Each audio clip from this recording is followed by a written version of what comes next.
Allez, bonjour YouTube, bonjour, les gens, tout simplement. Là, je suis en live sur Twitch. Je vais react au documentaire de Gotaga. Alors, Code is Life. Quand j'ai vu le bail, j'ai vu quelques extraits, j'étais en mode: «Oh putain, ce genre de choses, il faut absolument que je react, que je regarde» parce que, les feels, voilà. Vraiment les feels, les souvenirs. Moi, j'ai joué à Call of Duty Black Ops 2. Voilà, jusqu'au Call of Duty Black Ops 2. J'ai stoppé à partir de ce moment-là parce que j'aimais plus le jeu. Mais avant, je regardais les compétitions Gotaga, je suivais de fou. Bref, il y a des noms de ouf là qui vont apparaître là dans le documentaire. Franchement, je pense que ça va être un pur kiff et je me devais de react et de regarder quoi. Franchement, j'ai hâte de voir ce que ça va donner et franchement, forcément, forcément, à mon avis, je vais avoir énormément de souvenirs. Franchement, ça va être un truc de ouf. Allez, c'est parti.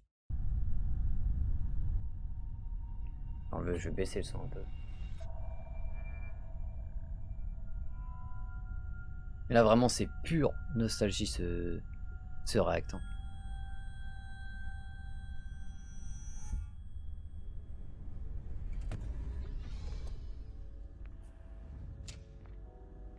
Il va y avoir des. Ça se trouve, il y a des gens qui ont disparu de la scène. Code, même la scène française en termes de streaming YouTube et tout, et qui vont revenir dans cette vidéo. Ça pourrait être cool en vrai. Après, ça va game un peu, je pense.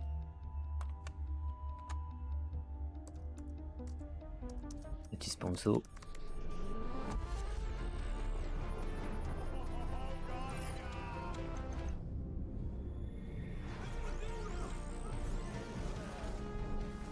Ça m'a lancé accessoirement. C'est ce qui m'a littéralement lancé sur YouTube, c'est grâce à ça, c'est grâce à Call of. C'est dingue. Le Squeezos. Un Squeezie Code avec ses potes et tout, je m'en souviens. Ah oui, non, c'était une époque folle. Il faisait des défis et tout avec ses potes. Quel suspense! Elle lance Gemini. Partage son contrat de location. Forcément, faudrait que je prenne YouTube Premium. Pardon pour les pubs, hein, les gars. Pardon, mais au moins ça finance la vidéo. Allez, C'est un oui. Oh, elle passe maintenant. on va en avoir toutes les 10 minutes. Offensif. Ça va être Quelle incroyable. Mais s'en fout, on démonstration. s'en fout. Juste laissez-moi passer par contre, s'il vous plaît. Je me rappelle, je m'étais fait embrouiller la première fois que j'ai réact sur comment ça s'appelle, sur Greg Guillotin. Sauce tomate au basilic de Marc Repère, pour le meilleur et pour le prix. Leclerc. Pour beaucoup, au début, c'était juste un jeu. Auquel on jouait chez les potes ou contre le grand frère. Des 1v en écran scindé, sans oublier le Ah, petit ça 3-6 c'est à la Monsieur fin. le V12.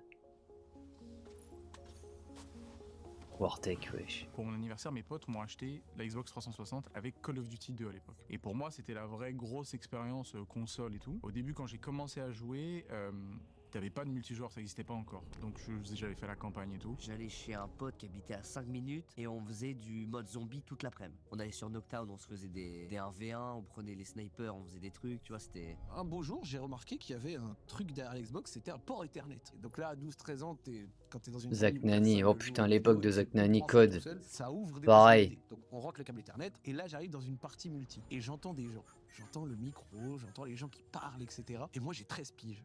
Et c'est la première fois de ma vie que je rentre dans un truc comme ça. En fait, t'avais le casque Xbox avec, tu sais, genre le truc de téléphoniste. Le quoi. Triton Et avec c'était, 720. c'était génial, t'entendais que des oreilles, tu faisais, Putain. mais il m'entend. La découverte d'un truc grandiose, quoi. J'apprends qu'il y a des niveaux, des prestiges, que tu débloques des armes. Et je me dis, mais attends, c'est quoi ce truc de fou? Pourquoi moi je joue sur ma PS2 encore et on m'a pas dit tout ça? Et c'est incroyable. On se battait pour le 1 de ratio à l'époque.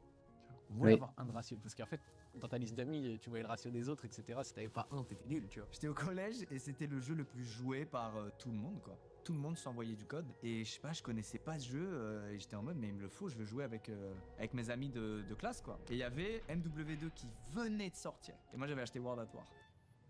Donc Bien j'ai joué. pas pu jouer avec mes potes. Bien Ils avaient tous fait le switch, j'étais tout joué, seul sur Squeeze. World at War. Qui était bien, hein. Squeezie, Ça là, aurait le pas face mal reveal et tout, je m'en souviens, Et chaîne là, secondaire et tout. discussion a commencé, ouais. Puis, on a cherché à aller plus loin, devenir plus fort, et on est tombé sur des gars qui se filmaient dans leur chambre. Je jouais avec des potes de l'école parce que c'était mes potes, on jouait, il y avait pas mal qui jouaient à Call of. Et il y a des potes qui m'ont dit ouais mais mais montre-nous comment tu joues, parce que tu finis à chaque fois premier des parties, tu joues au sniper. Et nous, on est à la mitraillette, on comprend pas. Je suis en mode, bah ok, je vais essayer ça. Donc j'étais dans ma chambre et j'ai pris un tabouret avec 3 livres, où j'avais calé un crayon pour pouvoir faire l'angle en fait de la page du livre, et mettre une caméra et filmer ma télé. J'ai fait quelques petits clips à l'époque, et j'ai monté cette vidéo-là, et je l'ai mise sur YouTube, je l'ai envoyé à mes potes parce que c'était à l'époque la seule façon d'envoyer un lien pour partager une vidéo, c'était le plus facile. Vraiment, En c'est fait, tout j'ai pas premier. regardé Hein. la vidéo, je reviens 2 mois après, et la vidéo elle a genre, je sais pas, 2-3 000 vues, donc on parle en 2009, hein, donc c'est quand même, bon, c'est un GP Explorer quoi, et en termes de vues. Et je prends genre 50-60 abonnés. Je me dis, mais qu'est-ce qui se passe? Je vois qu'en fait, il y a un forum qui s'appelle jeuxvideo.com, le fameux forum qui avait parlé de cette vidéo-là, et c'est comme ça que ça a débuté. J'en ai fait une deuxième, et après est arrivé un certain Diablo X9 qui a commencé à faire des vidéos commentées. C'est aussi ce jeu Le qui m'a permis Benoît. de me mettre à faire des vidéos. Parce que les premières vidéos que je matais sur YouTube, c'était des gars qui jouaient à COD. Donc t'avais évidemment l'immense Diablo X9. À Ouais. l'école. C'est marrant parce que j'y ai pensé il y a pas longtemps. Il y a un pote à moi quoi qui vient et il me dit tu connais Diablox? Et je fais non, c'est qui? Diablo Il X9. me dit, Diablo X9, c'est vraiment le tout premier à avoir pété. Hein. Vraiment. Avec sa team à 7X, je crois que c'était ça. À 7X, wesh. Je sais plus les blazes. Il y en a un qui s'appelle pas Soussou. Chez lui, les Je sais vidéos plus. de Diablo X9, naturellement, je sais pas, on a trop envie d'y jouer. Soussou, Ouais, je crois qu'il ça s'appelait. kiffait, tu vois. C'était à la mode quand même à l'époque. Ouais. Ah bah. On peut rendre du loup. Ok. Code, c'est de la merde. Allez, on y va. On se casse. Merci tout le monde.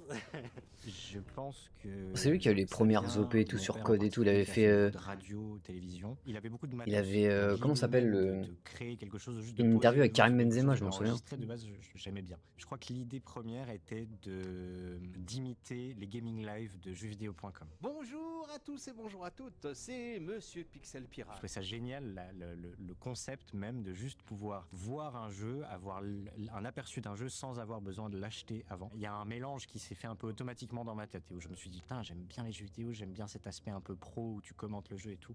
Let's go, c'est ce que je veux faire. Et puis par la suite, 2010, je crée ma chaîne YouTube.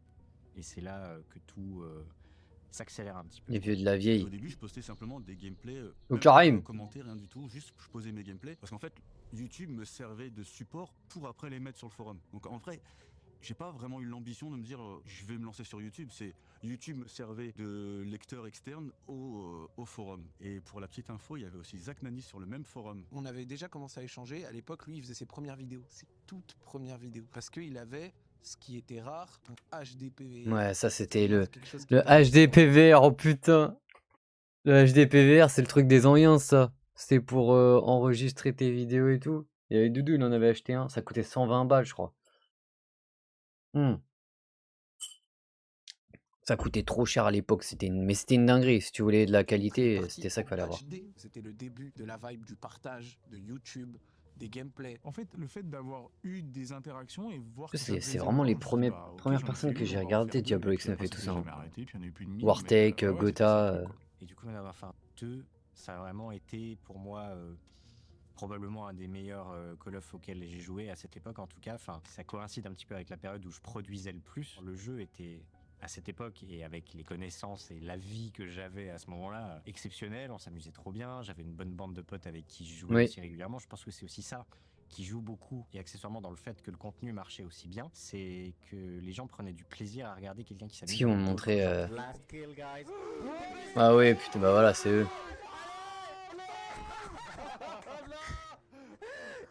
Ah, ces vidéos de l'époque, c'était une dinguerie, ça. Ça, c'était ouf. Cette petite team là. Il a bougé mon petit pack de... Il avait fait des best-of et tout avec. Je crois qu'il y a 3 best-of. Je connais YouTube par cœur sur ça. Hein, c'est les premières vidéos YouTube et tout. Vraiment où je passais du temps. Je regardais comment ça jouait. Puisque, ouais. Moi, vraiment, le premier code où je me suis donné, c'était début de NW2 et après Black Ops. Par contre, Black Ops, je l'ai saigné sa mère. Hein.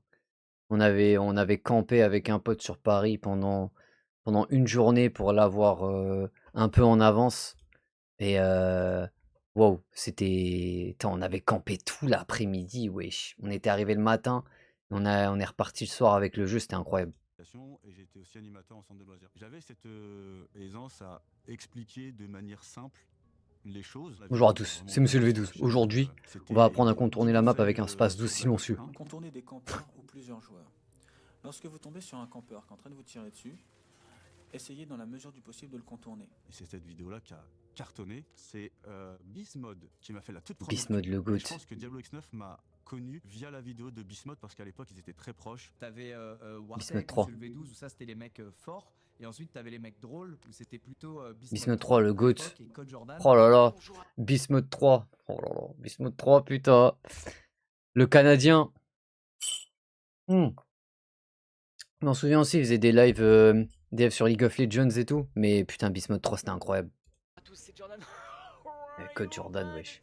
Moi je m'identifiais plus à eux parce que Dinguerie. j'étais plus proche de leur niveau à eux que du niveau des monstres sacrés d'avant. Et en fait c'est en matant ces gars-là justement que je me suis dit ah, mais je crois que j'ai envie de faire des vidéos moi aussi. C'est trop marrant de partager ces games de code et avec un truc un peu léger, drôle parce que j'avais pas le skill qu'il fallait pour faire un truc premier degré. Mais oui, fort. il faisait Et des donc, challenges tu vois, avec ses c'est potes. Carrément je pense que ça a lancé une génération de youtubeurs globalement quoi, Call of Duty en vrai. Et ça se lance et en plus ça joue directement. Oh, tu t'es trompé de pour maillot, filmer les vidéos, en fait. Théodore. J'avais l'impression que ça Désolé. allait hein. ensemble. Donc voilà, je voulais faire absolument comme eux. J'avais pas le même niveau, mais je voulais faire les mêmes vidéos. Tu sais, je faisais les mêmes tics de langage et tout quand je parlais. Et donc, yop tout le monde. Aujourd'hui, on se retrouve pour un nouveau gameplay. Tu vois ce que je veux dire? Ouais, j'étais dans ça. Ouais. Mais à la base, je regardais des vidéos, ouais. Et je regardais toutes les personnes qui passent dans ce docu. Donc plutôt content, là, c'est un peu un rêve de gosse qui s'accomplit. J'ai envoyé un message à mes potes pour dire les gars, regardez, elle a fait des services. Je suis avec Diablo X9. J'étais comme un fou, comme un fou. Vraiment un gosse qui accomplit un rêve un peu. Diablo X9, Monsieur le V12, Wartech, Mastu. Pourquoi?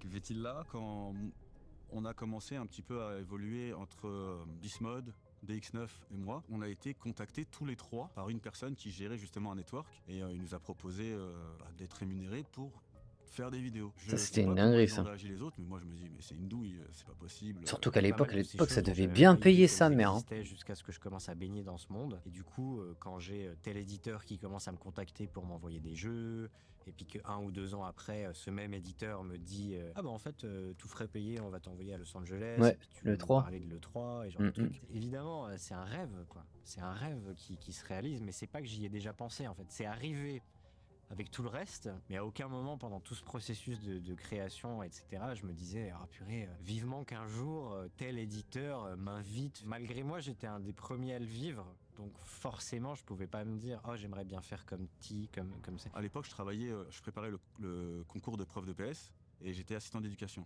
Et en fait, je montais mes vidéos en permanence avec les gamins ils me regardaient, et puis les gamins me regardaient faire mes vidéos, et après ils allaient les regarder sur YouTube. Et en fait, premier mois, j'avais déjà gagné une somme qui me faisait halluciner. Et je me dis, c'est pas possible. Et le mois d'après, encore pire. Et en fait, je me suis dit, mais autant vivre le truc à fond. La première année où je suis allé à l'E3, j'ai été C'était il y a invité plus de un 10 soir ans, tout ça. dans un hein. resto avec la délégation suisse des Il y a 15 ans, non? journalistes ou je sais pas quoi. Puis alors moi je débarque, il a aucune gueule le type, je débarque, je sais pas ce que je fous là. Ils sont tous là, super sérieux, les journalistes, les machins, ils me regardent, ils me disent mais qu'est-ce qu'il fout là lui? Alors ils étaient très contents de me voir, mais je sentais qu'il y avait un clivage, je sentais qu'il y avait vraiment un délire où moi j'étais là, mais je savais pas ce que je foutais là. Il y avait les types, ça faisait déjà je sais pas combien d'années qui vivaient ça. Le seul truc, c'est qu'en fait, ces années-là, c'était l'année où je suis rentré phase et où ma chaîne a explosé. J'ai pris, je crois, 300 000 Il avait abonnés des en un an. potes, et il Commencé avait à être un groupe de invité, potes, il jouait à faire 4, des je crois. événements partout, je loupais les cours et je me suis dit, bah, il y a un moment, il faut prendre une décision. Donc j'ai validé une année sur 2 de game design. Et j'ai dit, ouais, je reviendrai un jour. Bon, bah, ils attendent toujours, hein, mais ça fait 14 ans, quoi. Donc bon. J'étais fan de tous ces mecs-là qui étaient trop forts. Le clip de Wartech qui met la collate sur iRise. Putain, mais c'est avec la cam et tout à l'ancienne. Oh là là, ça a tellement évolué. Ce moment-là, j'étais comme un ouf. Honnêtement, je me souviens parfaitement de ce moment-là, même 10 ans plus tard. Mais j'ai plus aucun souvenir de la partie d'après parce que j'étais tellement matrixé par ce qui venait de se passer. Et ça a été ce qui est un des tournants de ma chaîne, c'est ce truc-là. Mais nous, on en parlait pendant des heures de ce truc-là, tu vois. Il y a d'autres époques où Michael Jackson, quand il fait son premier moonwalk, ça a le même impact. Wartech qui fait sa collade, tu vois ce que je veux dire? La team FaZe à l'époque, c'était la team la plus légendaire. T'en avais plein d'autres, t'avais les Optiques, t'avais les Acid, les Obey, enfin il y avait plein de teams. Et en fait, rentrer FaZe, c'était une consécration. C'était particulier parce que c'était que des joueurs snipers qui faisaient des montages évidemment, qui avaient des niveaux globalement tous assez bons, mais surtout ça représentait la capacité de faire des clips, des enchaînements, ce qu'on appelait des kill feeds ou des trick shots, et de les mettre en montage avec de la musique et rendre le moment en mode où tu passes 2-3 minutes devant le montage où tu fais waouh, mais comment il fait? Il y a un côté artistique quand même. Moi, mes joueurs de foot préférés, c'est genre Neymar, c'est Messi, c'est des gens qui mettent une touche de magie dans tout ça. Et je trouve que la FaZe, c'était un peu les Neymar de Call of, tu vois. Il y avait du style, j'aime trop, ça se la raconte. Bref, ça me fait kiffer, tu vois, ça me fait trop kiffer. Et puis surtout de voir des choses qu'on peut pas reproduire, quoi. C'est la beauté du sport en général. En fait, c'était démesuré. C'était des trucs qui étaient pour nous, c'était improbable en France. C'était une équipe de mecs Au qui Joël. avaient, je sais pas si c'était des millions, mais énormément d'argent grâce à un jeu, grâce à des trick shots, des trucs. Vraiment, moi, c'était un truc qui m'impressionnait à cette époque-là. Ouais, ça reste un des moments les plus forts qui a fait un tournant dans ma carrière, c'est sûr. Et donc en termes de concept, c'est vraiment les tutos qui avaient. Ouais, qui avaient lui, vraiment c'est très les bien tutos, fonctionné frère. sur la chaîne. Et la Après, team, il y avait la aussi le Call of TNT. Duty. Et donc la fameuse carrière de Monsieur Lezuz avec Gotha. Ouais. Et ce mec, avec sa Oh, chemise putain. au passé là, c'est mon grand frère. À cette époque, c'est l'un des plus forts. Cette vidéo l'a fait connaître au grand public. Et par la même occasion... Il y avait pas eu un il drama a avec mis la Scuff, scène compétitive Burn, qui je sais était pas quoi là, jusque-là un peu sur cette terrifiante. vidéo, je me sais rappelle pas s'il plus. l'a pas regretté par le passé parce que qu'est-ce qu'on a pris cher lui et moi. Oui. Qu'est-ce qu'on a pris cher parce que lui était chez une marque de manette et moi chez une autre. Et Mais donc, c'était l'idée, Scuff et c'était Burn. de confronter un petit peu les avantages et les inconvénients des deux marques. Et on a pris cher parce qu'à l'époque, les placements de produits, ça n'existait pas. Et quand on faisait le moindre business sur YouTube, c'était très très très mal vu. À l'époque, je suivais Diablo X9, Monsieur le V12. Ensuite, j'ai commencé à plus suivre Anil parce que lui, il était plus sur le côté snipe et moi, j'adorais le sniper. Et je me suis détaché du sniper à partir du moment où Gotha a commencé à mettre Ah, en Gotha avant était la trop chaud, scène frère. sportive du moins. Déjà sur Modern Warfare 3, il faisait c'est quoi, c'était 100 mobs en une semaine ou en Ouais, il je me avait. souviens plus. Il y a ces vidéos en plus. Il y a ces vidéos de mob. Il arrivait chez un pote parce que je crois qu'il avait pas la fibre. Et il faisait que ça, frère. Il faisait que ça. Il passait des heures à faire des mobs et tout. La mob, c'était le truc Faire 100 mobs en une semaine, je suis en compagnie, inatteignable. j'ai Genre en ajouté faire mes une, c'était abonnés, incroyable. Je crois que je l'ai j'ai jamais fait. répondu le plus rapidement possible sur Lui, il était Twitter. trop chaud. Niveau stratosphérique Ouais, qui il était- ne ressemblait à rien de ce qu'on connaissait. Je savais pertinemment qu'il était plus fort que moi. C'est pour ça que j'avais décidé à l'époque de faire Avec ce la truc avec MP7. lui, de façon drôle parce que je savais que j'allais perdre d'une Alors certaine connu. façon. Je crois que Gotha à cette époque avait déjà mis le doigt sur un truc différent. C'est-à-dire que lui, il montrait les actions par minute. Le fait que moi j'y vais, j'enchaîne, je détruis des lobbies. Là où Ouais, lui, c'était le je skill. pense qu'à cette époque-là, il y avait une grande partie du YouTube Call of qui était bloquée sur les vidéos Call of. C'est du snipe, c'est du quickscope, c'est des trick shots, c'est des lancers de couteau. C'était presque un peu du spectacle, si j'ose dire à un moment. Tu vois, c'était presque que ça. Gotha, j'ai découvert un peu après les autres, jusqu'à une OP pour Titanfall. Il y avait Ah un oui, casting putain. qui avait été fait, tu vois, pour l'OP, on m'avait dit, j'avais dit c'est quoi les équipes qui va jouer, on m'avait dit ah là, il y a un mec qui vient, c'est chaud frère. Genre vraiment, il est trop fort de malade. Si juste lui, il est dans une des deux équipes, ça va tout déséquilibrer. J'étais en mode quoi, c'est qui? Il me fait c'est Gotaga. Je te jure, et j'avais fait quoi? Lui, il vient avec un pote à lui, Brock, c'est des monstres. Ouais, Je ouais. connaissais pas trop moi en fait, la partie compétition sérieuse quoi. C'est là que les gens se sont rendus compte qu'il y a vraiment un monde entre les créateurs et les joueurs pros. C'était le jour et la nuit. Ouais. Red Bull. Quelle action! Voilà. Regardez, C'est Azox, lui? Je crois que c'était Azox. Il jouait pas à 40 km de son écran, je crois il se faisait tailler pour ça. Ah là, à mon avis, on va avoir des noms très sombres là. Au moins, ça me permet de parler pendant les trucs de pub. Mais là, on va avoir, à mon avis, des blasts de fou. C'est quoi déjà? T'avais Diablo, c'était Diablo the Tank.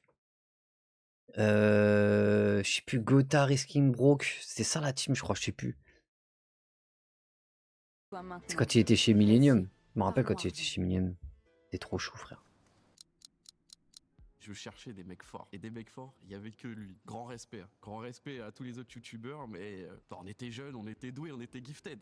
Donc il fallait voir un mec au-dessus. Bah, c'est lui qui m'a clairement influencé dans la compète. Et je pense comme beaucoup d'entre vous. J'ai toujours voulu La prouver que reskin, ouais. j'étais meilleur que les autres. J'ai jamais vraiment excellé dans un sport et j'ai jamais trop été poussé dans le sport en lui-même. Donc c'était aussi le moyen d'être un petit peu dans ma bulle et de me concentrer sur quelque chose. C'est quelque chose que j'adorais faire. Et en l'occurrence, du jour au lendemain, j'ai découvert quelqu'un en jouant une partie. Il était super fort et je lui ai dit, putain, c'est bizarre, comment ça se fait que t'es aussi chaud et tout. Et il m'a dit, bah écoute, toi aussi t'es plutôt un bon joueur. Est-ce que tu voudrais rejoindre notre équipe? Et du coup, j'ai fait un test. C'était un 1v1 à l'époque. Hein. Ça Dinguerie, se fait plus wesh. du tout aujourd'hui. Faire des Et c'est 1v1. là, où j'ai vraiment commencé à mettre un pied dans la compétition. Moi, du coup, je commence ça, Oh, c'était le sur one. Call of Duty 3. Bon, c'est pas le meilleur Call of, je vous l'accorde, mais Le juste à ce one moment-là, pour ancien. moi, c'était J'avais le joué à meilleur Code Call of 3, Duty. c'était C'est le horrible. premier où j'arrive. Tu Là, peux même pas on courir. passe de Code 3 à Code 4, c'est on passe du vélo à l'avion, on va dire. C'est vraiment un changement de dingue. D'un coup, ça a été le The déclic French total. Je Camper. me suis dit, mais c'est exceptionnel. Moi, je deviens complètement taré. Enfin, franchement, à ce moment-là, mes parents, je pense qu'ils devaient En plus, j'ai se vu, il est demander ce devenu qu'ils allaient papa et faire de tout. moi. Je ratais les cours, je faisais n'importe quoi. Bon,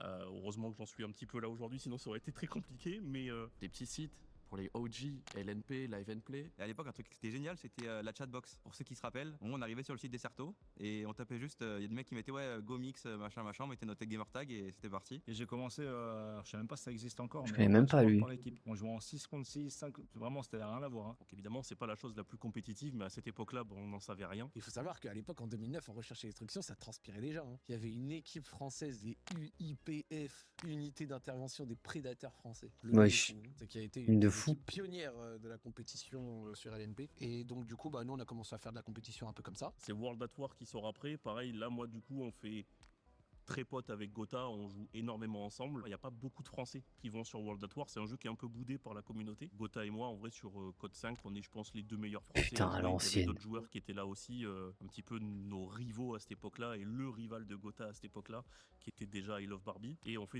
une équipe avec justement Tomé et Daredevil, où on termine genre tout en haut de Game Battle, on gagnait pas 1 euro. Hein. Je crois qu'on fait du 178 victoires pour 3 défaites, un truc comme ça. Enfin, vraiment. Après avoir passé des heures et des heures à se confronter en ligne, on a voulu passer à l'étape supérieure, se rejoindre pour s'affronter en Et physique. LAN. En LAN. Les tournois où tu ramenais ta manette, ta console, ton écran et que le meilleur gagne. Faut voir le truc où on a 15 ans en fait à ce moment-là. Et je me rappelle, ma mère était paniquée que je prenne le train, tu vois. Alors, tu prends le train, tu fais comme ça, ensuite tu fais ci, tu fais ça, tu fais ça, tu fais ça. Moi j'habitais dans le sud-ouest de la France, donc déjà prendre le train tout seul c'était une folie. Je crois que j'avais rejoint peut-être Gotha à La Rochelle pour qu'on y aille ensemble. Enfin voilà, mes parents étaient en mode oulala, il va à Paris tout seul. Là-bas c'était, enfin on arrive, on nous dit bah en fait vous allez pouvoir dormir sur place. C'est en haut que vous dormez, j'arrive, bah il y a pas de lit en fait, il y a rien. Mais- On nous dit bah non mais vous pouvez dormir sur les tables. Là je me dis oula, enfin moi Bonne ça se passe ambiance. pas comme ça chez moi, on dort pas sur les tables normalement. J'ai convaincu mes parents, je leur ai dit, ben voilà, écoutez, c'est organisé. Je me rappelle, il faisait un tournoi contre Gotha et il faisait que le trash talk. Je crois. De toute façon, il y avait grave du trash talk par rapport à aujourd'hui, ça c'est. Ça a été nerfé, frère. Les compètes, c'est plus comme avant. Mais bon, avant, ça partait en couille. Genre, c'était une ambiance, tu vois, c'était un délire. Il y a le mec de la LAN qui venait nous voir 2 à 3 fois par heure qui nous dit je sais pas si on va pouvoir la finir, je sais pas si on va pouvoir continuer. Des fois il y avait plus d'électricité. Oh la Donc, ouais, street. cette LAN-là, j'avoue que je l'ai un petit peu mis de côté. Et du coup, on fait notre première vraie LAN où on se fait pas avoir dans une salle comme ça. Sur MW2, je crois qu'on joue avec Azox, si je dis pas de bêtises. Il y avait des tables Ah, c'était Azox, c'est ça. de jardin avec des chaises pliables. Gotha, je le connaissais un petit peu de nom parce qu'on s'affrontait en ligne. Il savait que j'étais pas fan du personnage au début. Et dès que je l'ai rencontré, du coup, il m'a demandé s'il y avait un problème, pourquoi je l'aimais pas. Et moi, j'ai été très franc, je lui ai dit tout de suite que je l'aimais pas. Faut comprendre un truc, c'est que Gotha de l'époque, c'était tout pour la gagne. Alors que moi, j'avais cette approche de faut gagner, mais dans les règles. Et du coup, voilà, on a eu ce petit moment. Je sais qu'il aime bien en parler, mais je crois qu'il a aussi aimé cette franchise que j'ai eue dès le début. Et on est chez Échelon, il y a des images qui sont trouvables sur internet là-dessus. Là, je découvre un petit peu plus la vraie scène Code. On a quasiment tous le même âge à cette époque-là, que des potes. Franchement, c'était incroyable. Ça faisait des barbecues dehors, etc. Dans les couloirs, ça faisait des crêpes. C'est pas une blague. Des crêpes, ça vendait de l'eau, des sandwichs à la saucisse. Enfin, c'était presque ambiance tournoi de foot du dimanche, Oui. mais dans un tournoi de jeux vidéo, tu vois. Il y a eu pas mal de fois des petits problèmes aussi avec les organisateurs, certains qui sont partis avec le cash prize par exemple. On gagne, on joue contre Daredevil. Eh, en quel finale. monde Ça de se finit fils à de. 5h du matin, il n'y a pas grand monde qui en entend parler. Et en plus de ça, on va jamais toucher le cash de la LAN. Donc bon, à ce moment-là, essayer de convaincre les parents que l'e-sport c'est comme ça. Quand tu dis hey, j'ai gagné, je vais avoir tant d'euros à ta mère et que 2 mois après, dit du coup l'argent, non, on n'a pas quoi. Donc, mais ça fait de nous sur ce moment-là la meilleure équipe sur MW2 quoi. Bon. Mais ça restait quand même bien pour l'époque et c'était quand même. À Et chaque les fois Américains, un c'était événement, trop parce chaud, que Tout frère. le monde avait trouvé en LAN en fait. C'était cette époque-là où ça commençait à monter à chaque fois, tu vois, top, d'une étape de plus, tu vois. Et on finit à faire une LAN en Angleterre, qui est notre première LAN européenne avec Gotha. On fait le CL2. Il y avait une partie mythique de l'équipe avec Gotha, Agony et moi. Et il y avait Putain, une partie avec Agony, Flash, wesh. qui était l'équipe de Carnage. Et Gotha, Carnage. à cette époque, Oh, les sur blazes. Black Ops 1, c'est compliqué de faire mieux au niveau des individualités. Moi et Agony, on était là pour faire un petit peu le sale boulot, etc. Moi, tout ce qui était Ah, bah, il est là. c'était l'objectif player, donc le gars qui allait jeter dans les points, qui allait poser la bombe. Et quand on était dans le mal, j'étais un peu comme Lohan, en gros, le gars qui défendait avec lui, qui l'aidait, qui tenait la baraque pendant que les deux autres allaient s'amuser, quoi. Et eux, franchement, c'était des shooters confirmés, on va dire déjà à cette époque. On gagne la LAN, je vais pas dire facilement, mais du coup, c'est les images avec Tomé, ceci, cela que vous connaissez très bien. Oui, oui, oui. Que du trash talk. Que du trash talk. Que du trash talk. Ah là là là là. Ça c'est du bon vieux code ça. Que du trash talk frère. Des gros doigts, des trucs comme ça. Ça c'est du sport qu'on aime ça.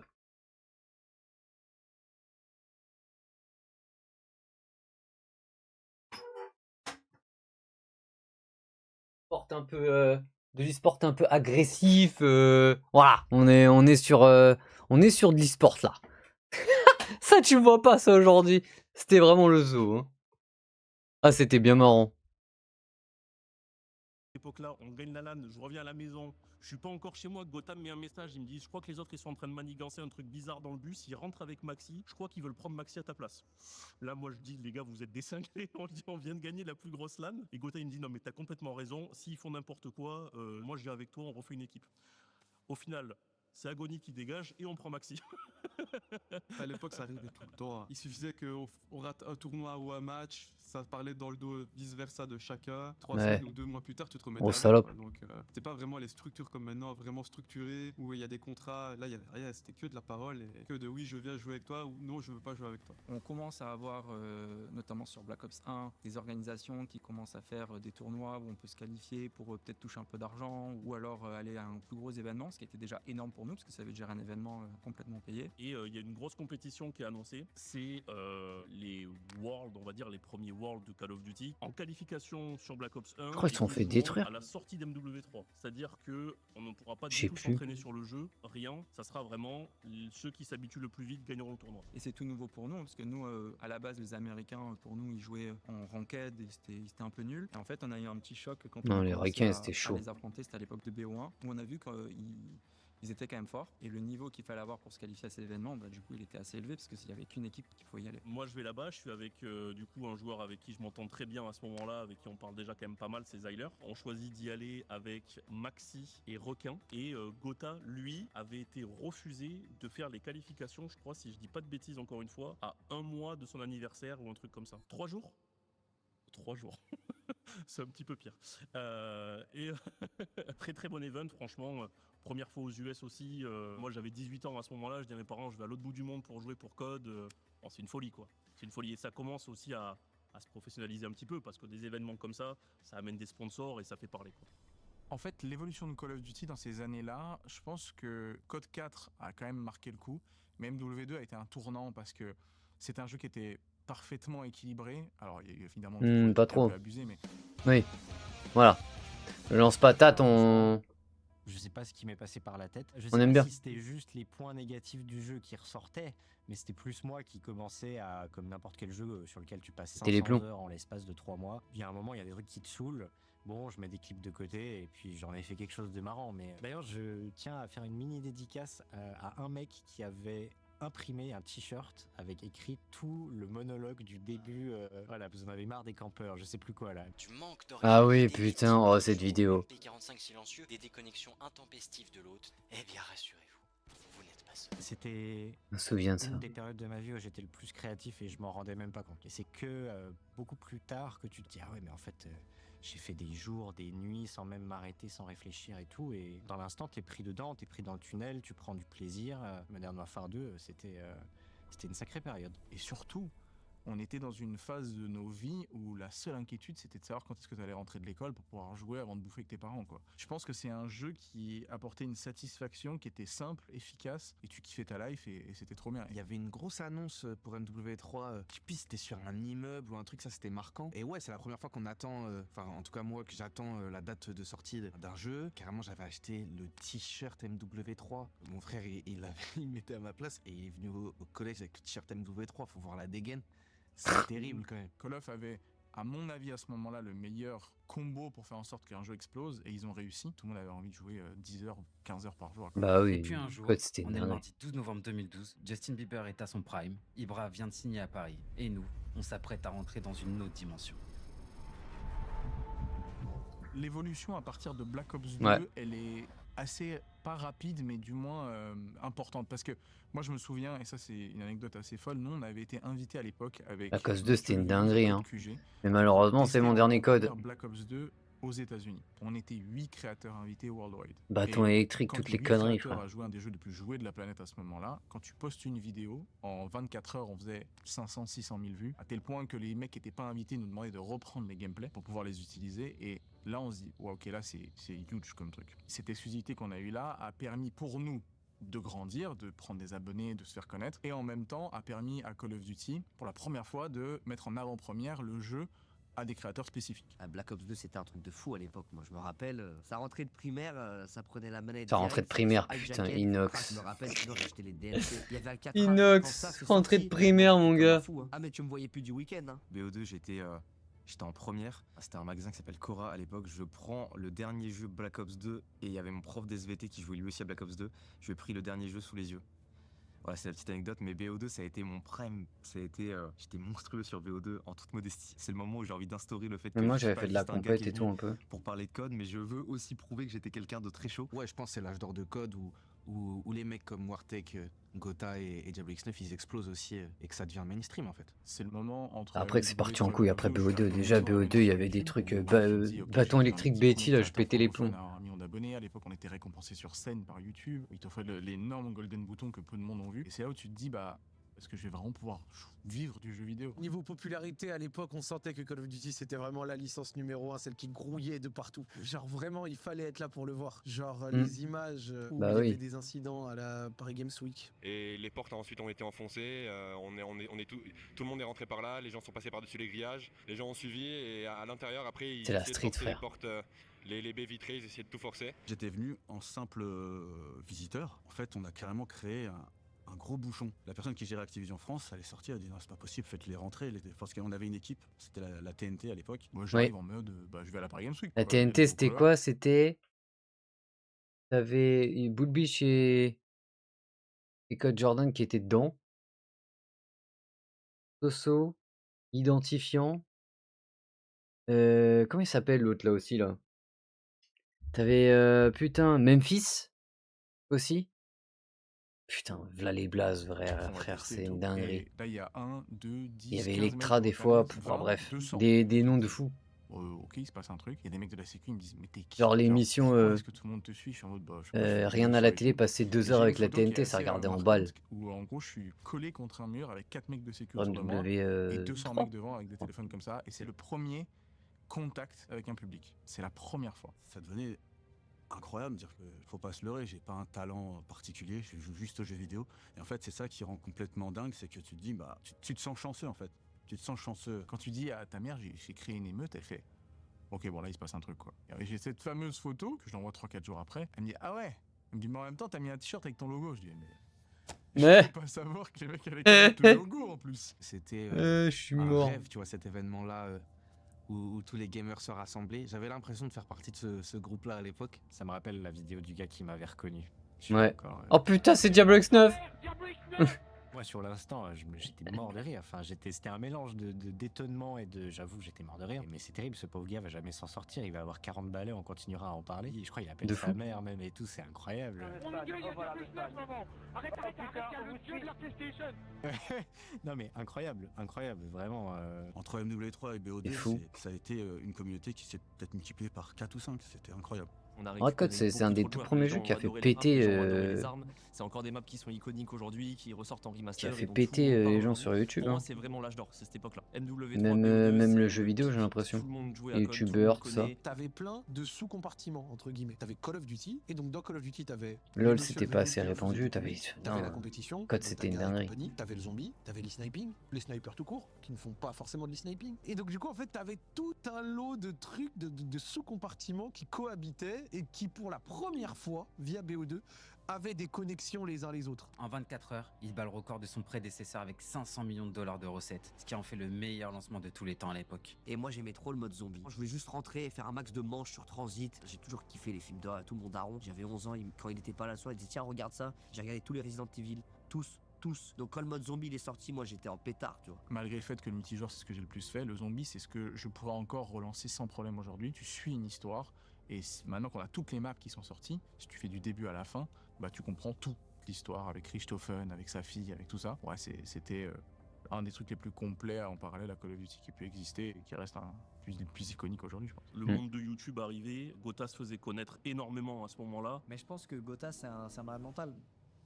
Je pense que les gars qui étaient aussi chauds que lui, ils prenaient pas le temps de créer du contenu à côté, tu vois. Ils tryhardaient les entraînements. Lui, il s'en battait les couilles, lui, c'était la compète, point barre. Il ait pris ce temps d'aller créer du contenu en faisant mieux que des mecs qui juste créent du contenu de base, qui soient allés sur leur terrain, qu'il ait fait mieux qu'eux, tout en continuant d'être au top sur le terrain des joueurs pros.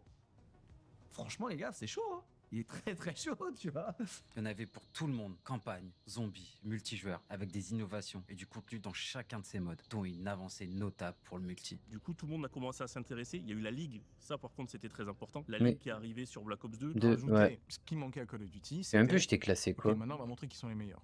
Black Ops a réussi à faire comprendre que le FPS pouvait devenir un jeu compétitif sur console. Pour moi, c'est peut-être la pire ligue qu'on ait eue, mais c'est la première expérience de compétitive Ouais. d'énormément de joueurs.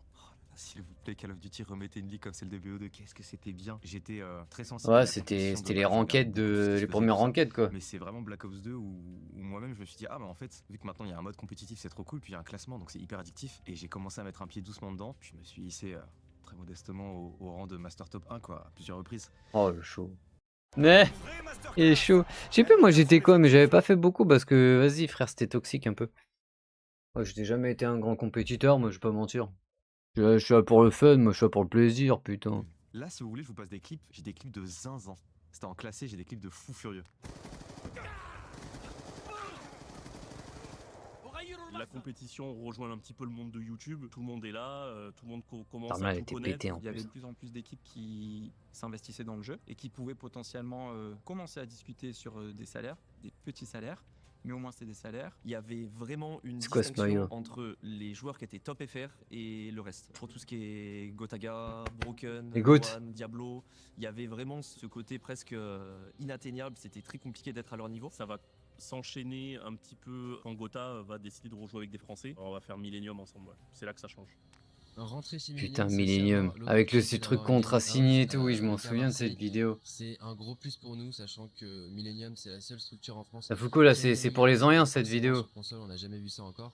Et voilà, l'accueil. Je me rappelle, ça est faisait des lives et tout. énorme. Toutes les personnes dedans sont géniales, donc franchement, c'est que du bénéfice pour nous. L'équipe annoncée en grande pompe, première équipe professionnelle sur le jeu, Call of Duty, Ouais. Black Ops 2, avec les locaux à Marseille, les streams Les locaux à là-bas, Marseille, putain, il y avait l'objectif, Dogby et tout, en c'était de gagner plus. Europe, Je m'en souviens dans des trucs Quand comme ça. on est chez Millennium, on comprend qu'on a une Mais forme c'était d'Europe LOL. qui est dingue avec Gotha surtout. Et en Oui. fait, quand Gotha allume son live, on fait 15 000 viewers Vas-y, sur vas-y, Dailymotion. Focal. 15 000 viewers sur Dailymotion, c'est pas 15 000 viewers sur Twitch. Il n'y a pas de ils ont reçu une notif, ceci, cela. Ça n'existe Ça pas. faisait que- Et ça on fait faisait 15 que 000 enchaîner, personnes, wesh. Premier live dans la GH.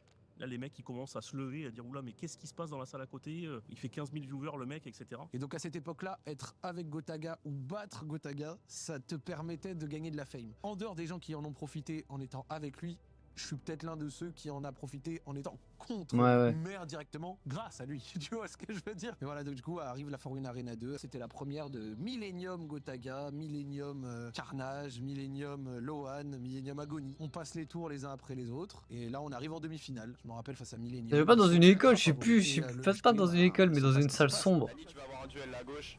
Il arrive à Très bien joué de sa part. Attention, ils sont à 239. Nani, faut que tu fasses le taf.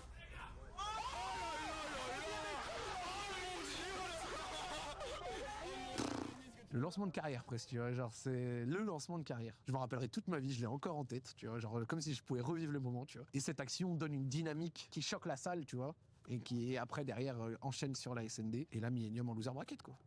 Et ça c'était une dinguerie, personne ne s'attendait à ça. Donc c'est une des plus grosses équipes, hein, très clairement. Et on décide de faire un roster pour essayer d'aller challenger cette équipe-là, avec Brox, Diablo et Carnage à la base, qui est censé jouer avec nous. Au final, Carnage part chez Millennium, forcément. Donc c'était une salope, de ce que j'ai compris. Son futur. On s'est retrouvé un peu bloqué avant cette LAN.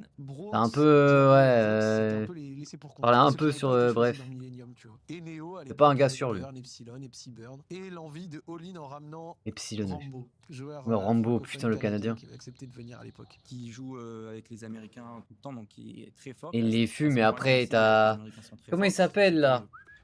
T'as celui qui gère la structure aujourd'hui de Vitality. Putain, il s'appelle comment? C'est Neo qui clash celui qui manageait l'équipe de Millennium. C'était Furion. Furion, je crois, c'est ça. Il disait, ouais, c'est comme tes cheveux. Ils sont toujours en train de tomber ou je sais pas quoi. Il y a Rambo qui arrive. Il dit, Rambo, Je il m'en vient jouer souviens. Milan à côté de Paris là. Ouais, s'il vous plaît. C'était le match de la tension le dimanche Ouais, matin, ouais. le dimanche début d'après-midi, ça devait être entre les deux. Celui qui perd est éliminé. Et là, toute la salle qui explose. En plus, c'était mythique ce qui s'était passé parce que dans les cartes, c'était hyper serré. Il y avait des Ouais, choses de ouais. dingue qui s'étaient passées. Je m'en Non, c'était souviens trop de ça. fort. C'était trop fort. Je me rappelle encore de la vidéo où genre à la fin sur le HP Raid, genre quand il y a le dernier kill qui est fait pour permettre à Epsiburn de gagner, toute la salle explose, Marat il fonce sur sa mère, Ouais, ça les court et deux, tout. ça trash talk dans tous les sens et tout. Oh. Ah, c'était trop fort. On gagne cette LAN et ça c'était vraiment des sensations incroyables. C'était tellement une nouveauté. On était en fou sur les LAN que pouvait faire Gotha, Brox, le trash talk de Brox quand il se met Ouais. debout, il fait let's go. On va aller. Et les mecs en face sont comme ça, ils ont Ah perdu, et putain, je m'en c'est souviens. incroyable.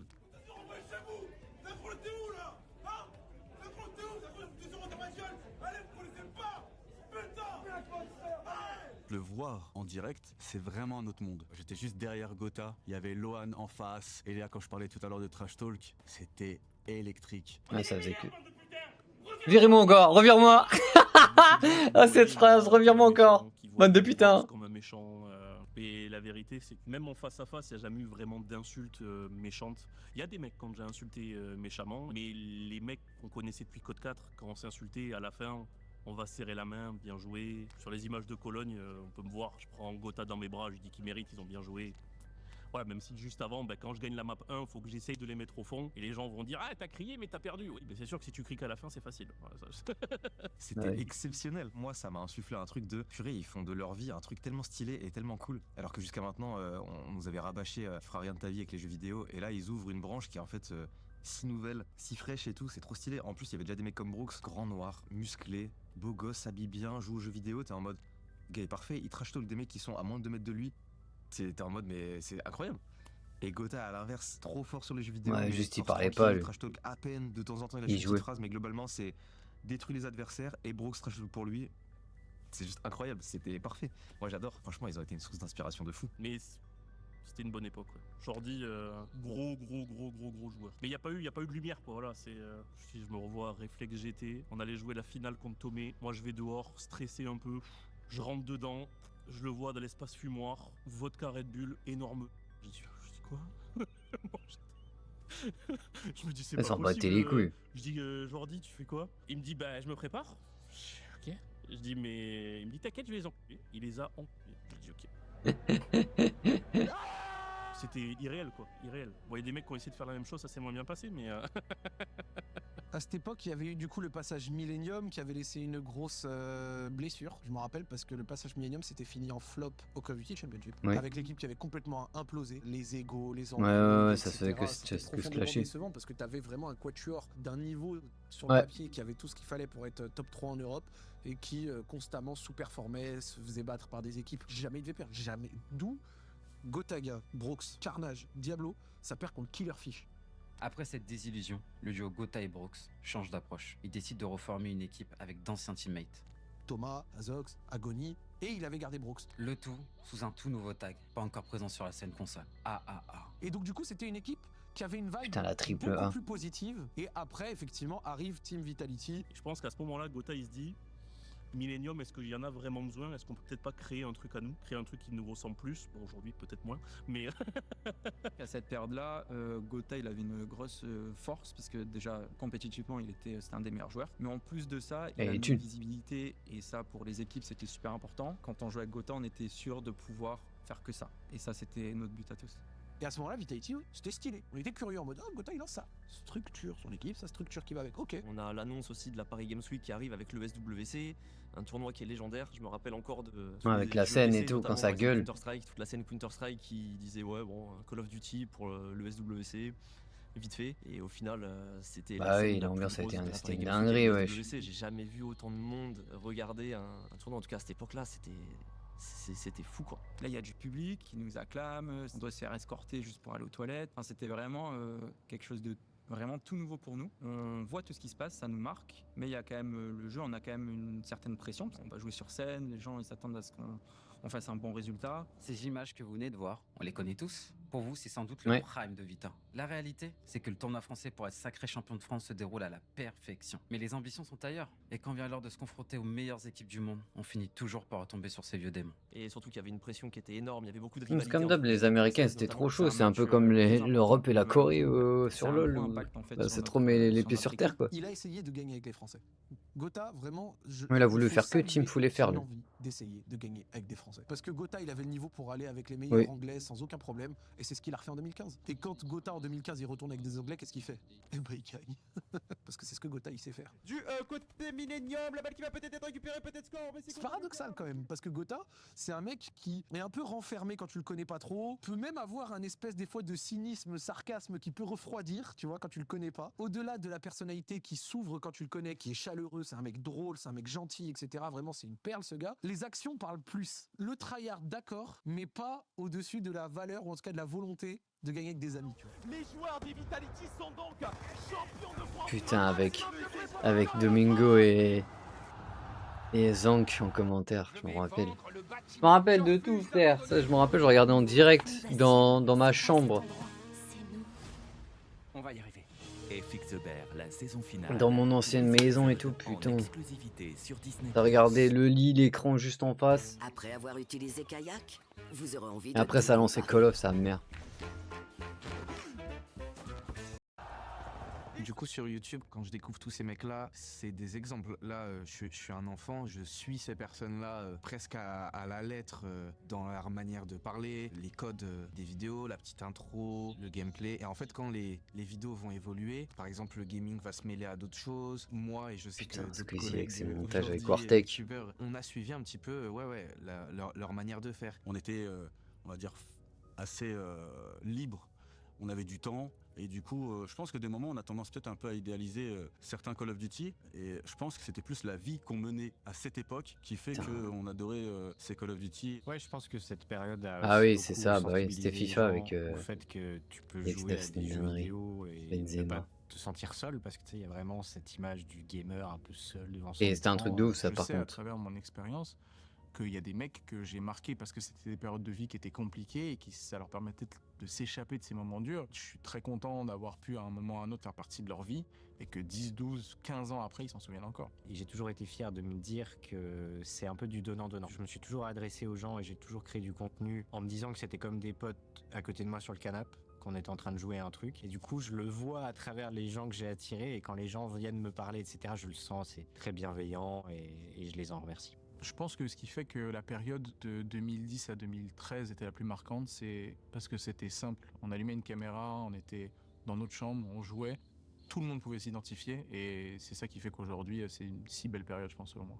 Franchement, je te le dis, Call of Duty Black Ops 2, il fallait être là. Ce jeu était phénoménal. Parce Ouais. qu'il alliait tout, la création de contenu, le grand public, la compète. C'est là où ça a été mixé. Sur le V12, il était venu à Delan. Il était pas venu sur les jeux d'avant. Mais sur Black Ops 2, il était venu. Squeezie était venu. Wartek à la Skyline avec l'e-sniping. Putain, la Skyline, waouh. Comment je me suis retrouvé là-bas? C'est une bonne question. Mais je sais même pas comment. C'est ouf, ça veut dire que j'ai vu Gotha et Brooks avant de les connaître en fait. Je les ai vus là-bas. Mais vous connaissez, la vie c'est des cycles, et Call of n'a pas dérogé à cette règle. Tout se mélangeait et a vraiment atteint le prime de Call of Duty avant que, comme beaucoup de fois sur Call of Duty, un jeu Ça chute. vienne balayer tout ça. L'horrible Call of Duty Ghost. Ouais, Ghost c'était. Qu'est-ce Waouh. qui a fait que je suis pas resté que sur code? Bah je pense que j'ai fait une petite overdose, comme tout le monde, vu que quand c'est le seul jeu auquel tu joues pendant des années, au bout d'un moment t'as envie d'explorer autre chose. À côté, je m'essaye à d'autres licences. Je fais une sorte d'overdose de gameplay. Et ouais, et ça s'est fait un peu naturellement. Je saurais pas te dire ce qui a causé ça. Je pense que c'est un peu aussi le sentiment de lassitude, tu vois. Envers les jeux, c'était un peu tout. Oh, le jeu aussi était devenu à chier. Hein. De BO2, il y en a qui ont Bla, kiffé bla, BO3 à sa sortie. le Ghost, Mais les pour maps, moi, le elles étaient dernier, trop grandes en fait. meilleur Black Ops T'as tout voulu court, c'était copier un peu C'est Battlefield vraiment aussi. une croisée de chemin alors, parce que si je me Parce que souviens bien, Battlefield, Modern c'était le Warfare 3, concurrent c'est direct à arrivé coup de Code. gueule. Salut à tous et à toutes, c'est Diablo X9. On se retrouve aujourd'hui pour une vidéo très particulière sur Modern Warfare 3. Alors vous allez certainement le sentir à ma voix, etc. Mais j'ai les nerfs qui sont un petit peu tendus, on va dire. Le pire, c'est que tu vois, je revois maintenant et je me dis, mais en fait, j'en avais juste marre. Faut croire que j'ai eu Ouais. une fin parce qu'après Modern Warfare 3, c'était Black Ops 2. Et puis après, c'est parti en cacahuète. Ghost, bon, hein. On va s'arrêter là, hein, je crois. Ouais, t'es avec Ghost. Je m'arrête là. Ouais, bah oui. Avec Black Ops 3 qui était bien, mais après les autres Je ça ne pue céderai la jamais merde. à la Black nostalgie Ops de 4 faire pue genre la que non, merde. c'était pas si mal, il était horrible. Le mode League était inexistant et absolument Oh, c'était à horrible aussi, il chier. était moins suivi. De toute façon, à la fin, il n'y a pas besoin de tortiller. Mais bon, hein. Genre, franchement, c'est le jeu. Quand qui t'es est joueur venu pro, tu mettre un dois coup d'arrêt continuer à malheureusement. cette golden période de 4 ans qui était fabuleuse. 4 bangers, les 4 étaient phénoménaux. Donc Black Ops 2, je me tue au jeu. Ghost sort. Je pense comme tout le monde, je me prends la clim. Je me prends pas le jeu, alors que jusqu'à maintenant, on s'était jamais posé la question de est-ce que le prochain Call of Duty allait être nul? Est-ce qu'il allait me plaire ou autre? Non, juste on était un peu pressé d'avoir la nouveauté ou quoi. Et là, on se prend Ghost et on est un peu en mode ah, le gars a un chien qui le suit en permanence derrière lui là. Ok. Ah, les maps, elles sont Elles sont gigantesques. nulles à chier. Ouais. Putain, c'est vrai, c'était comme une trahison. Non mais c'est vrai. Je suis pas sûr que le jeu soit si mauvais que ça. La communauté avait quand même déjà beaucoup de choses à dire sur MW3 et BO2 quand même. MW3 ça devenait trop kids friendly, trop facile. Et je crois que Ghost ouais ça casse le truc. Et ouais je pense que je lâche Call of à ce moment-là. Et moi, le déclin, je le ressens un petit peu différemment de tout le monde. C'est que BO2, ça a été le top pour tout le monde. Mais après, n'importe quel jeu qu'il y aurait eu, je pense, honnêtement, ça aurait pas plu. Ben moi j'ai vraiment bien aimé le jeu parce que le côté compétitif était vraiment bien poussé. Mais oui, après pour les casus, c'est vrai que le jeu était pas exceptionnel. Mais non En tant que créateur de contenu, c'était l'époque où tu commençais à vivre c'est quoi la création de contenu quand tu avais des hauts et des bas. Ça c'était un bas. Parce qu'en fait à l'époque tu étais aussi dépendant du jeu. Quand le jeu Bah oui. générait moins d'intérêt, tu faisais moins de vues. Et ça tu le ressens.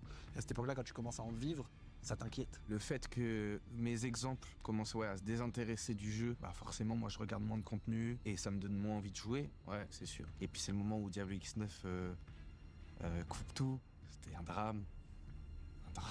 Mais j'avais déjà un pied dehors. Clairement, j'avais déjà un pied dehors. Dans ma tête, je pense que ça s'était un petit peu installé que jouer sur console à Call of, tant que je retrouverai pas mes empreintes des anciens, j'y retournerai pas. Le 3 était bien. Une petite pause pipi en vrai. Petite pause pipi. Ça fait plaisir, attendez. Petite pause pipi. J'arrive.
On chie avec les pubs.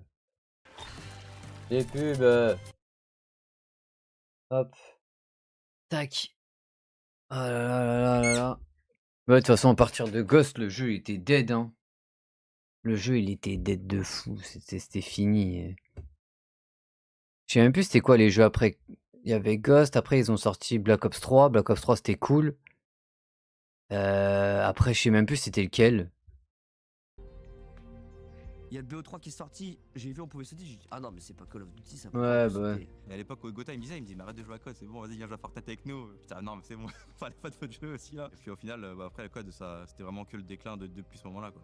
Black Ops 3, on avait beaucoup d'espoir parce qu'effectivement, on a peut-être un truc qui peut être cool, il y a un mix. Il était pas si dégueulasse que ça le 3. De ce qu'on connaissait et tout, mais je sais pas pourquoi Ghost Mais c'était aussi futuriste. violent pour ce Ah, décrochage. c'est Advanced Warfare, C'était en horrible. mode- Advanced Warfare, il Jeu était d'après, horrible. voilà, hein, la spéciale encore une fois après Call of Duty Ghost 2014 qui avait fumé la dynamique de l'âge d'or de Call of Duty. En 2016 ou en 2017 sort la bouse nucléaire, le pire Call of Duty jamais sorti, Infinite Warfare.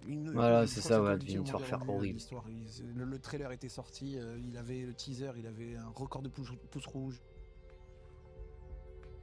C'est vraiment l'époque où Call of Duty en France là, c'est le point final. Tu vois, genre il y a eu l'âge d'or, Ghost, Advanced Warfare BO3, ça remonte un peu et là la descente à un niveau dans les enfers, dans les abîmes. Pour la petite histoire, j'avais été invité par Activision pour le tester le jeu. En fait, quand ils nous font le reveal là-bas, je regarde, je crois que c'était Zach qui était à côté de moi et en fait moi je vois le jeu et je fais ah non ça va pas marcher. Côté compétitif, ça suivait le même schéma pour ceux qui étaient là depuis le début. BO2, Ghost, AW, c'est 3 jeux qui n'ont rien à voir. Rien à voir. Donc, si t'as pas une niaque énorme quand la saison elle commence et que le jeu il sort et que t'as pas envie d'y jouer, c'est déjà foutu.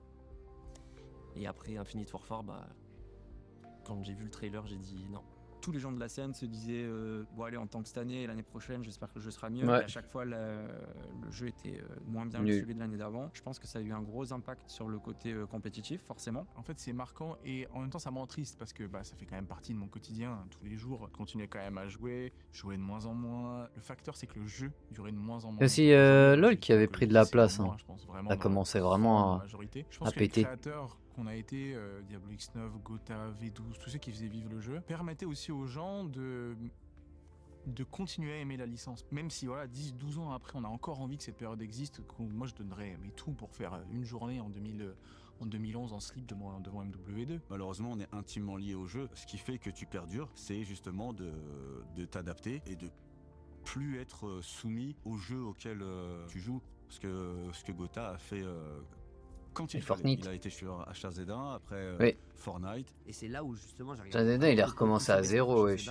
Je les connaissais par cœur, tu vois. Je pense que là où Call of Duty perd énormément, c'est quand ils perdent Gotha et Brox. Je crois qu'ils arrêtent en même temps. Ouais, c'était le plus gros acteur. Il y a personne qui a fait ce qu'il a fait. Après, il n'y a pas grand monde qui a essayé de le faire comme lui aussi. Tu vois, il y a beaucoup de gens qui pensent que Gotha, il a juste mis 3 vidéos en ligne, puis ça a marché. Non, frère. Bon, Gotha, il a commencé sur Call of Duty 4 à poster des vidéos avec moi et il a continué jusqu'à aujourd'hui, quoi. Donc 2016-2019 sur Call of Duty, notamment avec le prime de Fortnite à côté, c'était le moment le plus dur pour l'histoire du jeu. Il y a eu trop de mauvaises décisions qui ont été prises, côté trajectoire que le jeu prenait. Il y a plein de gens à côté de Gotha et tout qui continuaient les vidéos sur les nouveaux codes et tu voyais que ça marchait de moins en moins parce qu'il y avait une lassitude générale, quoi. 2016, c'est pour beaucoup le moment de dire au revoir à une grande partie de leur adolescence et même à leur vie de jeune adulte. J'ai l'impression que tout coïncide un petit peu. C'est-à-dire que s'ils se sont arrêtés, c'est aussi parce qu'ils sentaient qu'il y avait un mou dans la licence. Et je pense qu'il y a eu vraiment un moment où les gens ont commencé à s'ouvrir à autre chose et dire bon, les maps en 6v6, c'est bon, je crois qu'on a fait le tour, il y a 3 couloirs, des fois c'est un peu différent, mais on a compris. Mais c'est ça, tu vois, c'est des cycles, quoi. C'est inévitable. Mais ce qui devait être dur pour eux, surtout que c'était nouveau, en fait, c'était des athlètes e-sport et il n'y en avait pas des masses à l'époque et c'était pas méga populaire. Ça devait être dur de savoir quand t'arrêter, tu vois. Et je pense qu'ils l'ont super bien fait, je pense qu'ils l'ont fait au meilleur moment d'ailleurs, en vrai. Sur Black Ops 3, quand Broken et Gotha ils disent qu'ils arrêtent, on est un petit peu livré à nous-mêmes. C'est un gros coup dur même pour moi mentalement parce que j'ai quasiment vous toujours êtes joué juste avec des eux, joueurs donc pro, en c'est fait. un petit peu mes grands frères en fait de la scène. C'était leur choix, c'était difficile mais on pouvait littéralement rien faire. À l'époque je me rendais pas compte que ça allait avoir un impact comme ça. Call of Duty est né en France en grande partie avec Gotaga aussi et il est mort en France à l'arrêt de Gotaga.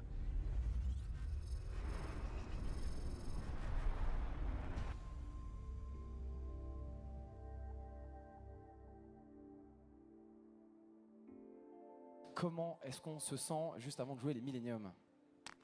Très bien, on se sent bien. God damn.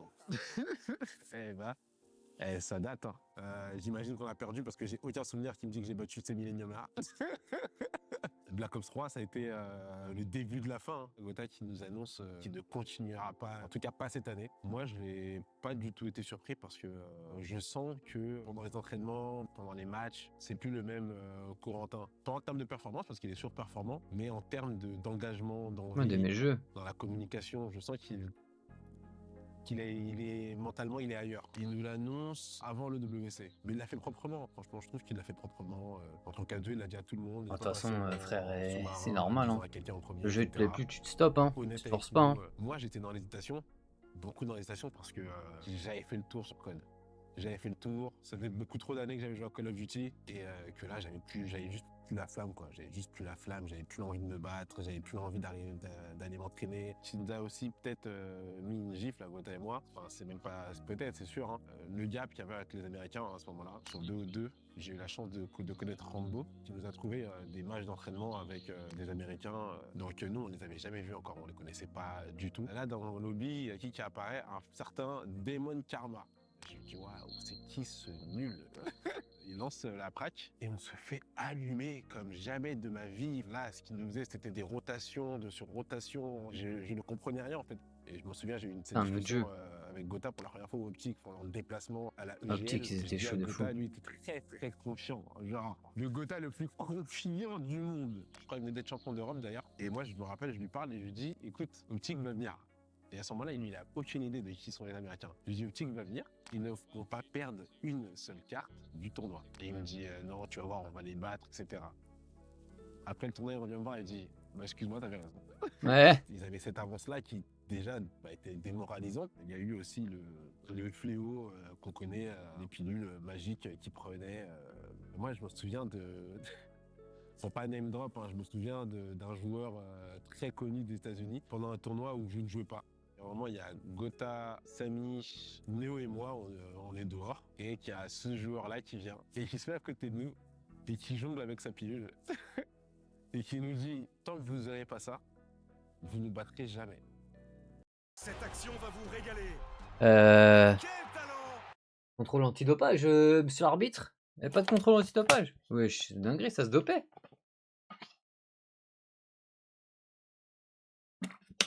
Ça se dopait carrément. Je savais même pas, wesh, c'est quoi cette dinguerie? Quel que soit votre but, il y a Jimmy. KFC présente des mignons et des monstres. Découvrez une nouvelle gamme avec... Ah, genre ça décuple les balles, le corps quoi, les compétences. Ce moment précis m'a fait dire, je ne reviendrai pas dans l'e-sport. Pas sur COD en tout cas. À ce moment-là, il y avait Whalers. Pour moi, c'était un relève idéal. Petit jeune qui joue à l'assaut. C'était moi au mieux. Je me suis dit, ouais, c'est bon, je peux partir. J'ai fait ce que j'avais à faire. Même si j'avais des plus grands rêves, évidemment. Je voulais aller prendre des Worlds, etc. Malheureusement, c'était pas possible. Et après, la chose qu'on n'avait pas anticipé, c'est que, le Fresh Monster apportait plus que lui-même ne pouvait s'attendre sur Call of Duty. Dès qu'il est parti, tout s'est éteint. Il n'y avait plus rien. En tout cas, en Europe, on a laissé les clés de Vitality à Whalers et Reskin. Moi, je suivais un peu de loin parce que j'étais resté chez Vita. Gotha, lui, était parti explorer d'autres options. Voilà, il voulait un peu découvrir aussi. Comme lui et moi, on aime bien dire, Call of Duty nous a tellement donné, mais nous a tellement tout pris que encore aujourd'hui, on continue de découvrir des jeux qui sont sortis il y a 15 Oui. ans, ce que je n'ai pas anticipé. Un peu comme LoL pour moi. Que j'allais faire après avoir pris ma retraite. Et là, c'était le drame.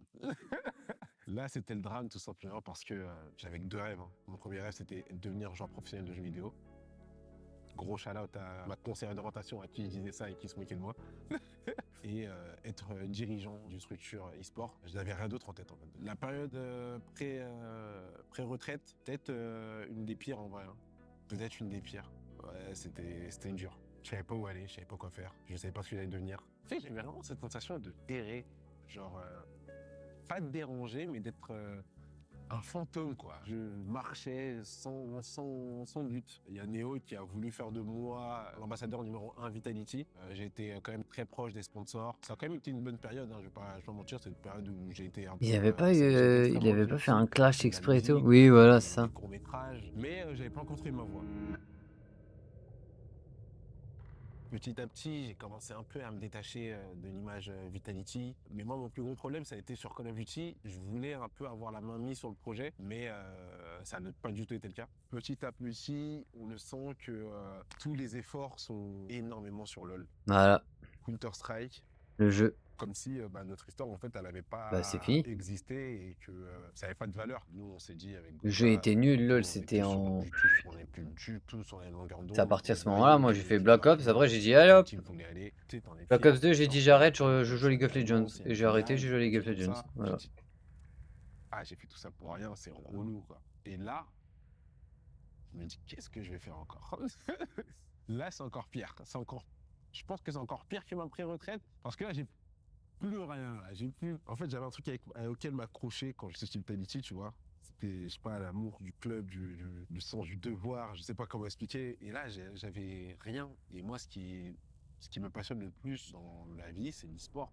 Et Gotha, lui, à ce moment-là, il annonce, je crois, quelques mois plus tard, aussi pareil, qu'il part de Vitality. Moi, je me souviens d'une phrase qui m'a dit à cette époque-là, tu pourrais être tellement big. Il me dit, t'es fort aux jeux vidéo, t'es beau gosse, t'es musclé, t'as tout. Et je me rappelle, ce jour-là, ça m'a choqué. Il m'a dit, mec, mais utilise-moi. Il me dit, prends-moi pour des vidéos, on va sur YouTube. Il m'a dit, toi, normalement, tu devrais être moi fois 100. Et tu vois, il m'a dit ça, tu sais, ça n'a pas déclenché ce truc en moi. Et je me suis dit, ouais, c'est définitivement pas ce que je veux en fait. Moi, ça m'a juste permis de voir à quel point ce mec était bon, parce que je l'ai connu comme il est aujourd'hui en fait. Ce mec-là n'a pas changé. Il a commencé, il avait rien. Aujourd'hui, il a tout. Et pourtant, des fois, tu peux le regarder, tu peux penser qu'il n'a rien, juste parce que c'est le même en fait. C'est le même. Du coup, Code en Europe, c'était mort. Mais en parallèle, lui, il continuait sur Internet. Comme s'il a eu ce flair dès le début, quoi. C'est un truc, il voit des choses qu'on ne voit pas. Internet commençait Il a vraiment pas à lâché le devenir, morceau. genre, extrêmement big. Et même si j'étais pas le plus connecté, je pouvais pas passer à côté de ces choses-là. C'était juste incroyable ce qui commençait à arriver, quoi. Ah oui, putain, Fortnite. Bah oui. C'est vrai que ça a évolué de fou. Internet, frère. C'est tout ce que vous faites de la journée. Mais t'as pas les droits. T'es viré. J'ai juste foiré mon nom. Quoi? Blue, blue, blue.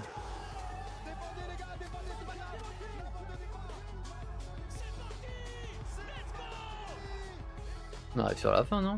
Même pas, il reste 20 minutes. Moi j'ai envie que Code là ça revienne, tu vois, j'ai envie d'avoir des petits joueurs, des petits cracks comme les Hydra, etc. Qu'on soit triste, qu'on a envie de pleurer quand ils PAD et qu'on soit tout joyeux comme si on venait de gagner la Coupe du Monde, quand ils gagnent un match, quand ils passent un truc, tu vois. À ce moment, je pense qu'il y a déjà des discussions parce que Brooks, en off, j'essaie de le cuisiner et il a un sourire. Je peux pas te parler, je peux pas, tu vois. Tu sais comment je rigole. Non, mais mec, je peux pas te plusieurs, machin. Je dis ok. Un jour, je me rappelle, je vais sur Twitter, je vois une équipe qui s'appelle SBG.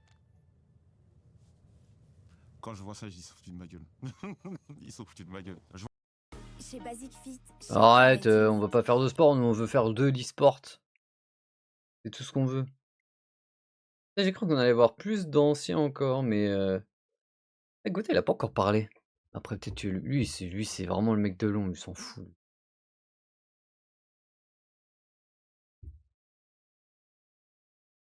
Je cite le tweet. Je dis ça c'est sûr, c'est l'équipe de Gotaga. Le S on sait pas qui c'est, si on savait.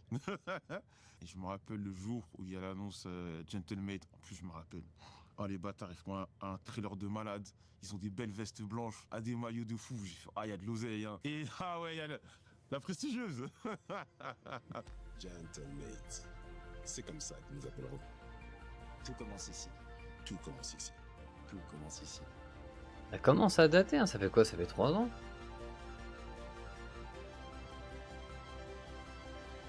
J'ai vu ça. J'avoue que c'était un truc la de ouf. création de Gentlemates aussi, incroyable, exceptionnel. Mais au début de Gentlemates, Gotha Brooks, je comprends parce que ça fait tellement d'années et tout. Mais c'est vrai que Squeezie, après non, c'était relativement assez logique parce que Squeezie touche à tout aussi. Putain, c'est vrai que Lucas, par exemple, sur Call of, c'était pas. Ouais, il a fait un son et il était des défis où il mettait des marshmallows dans sa bouche avec des œufs sur le crâne, ouais.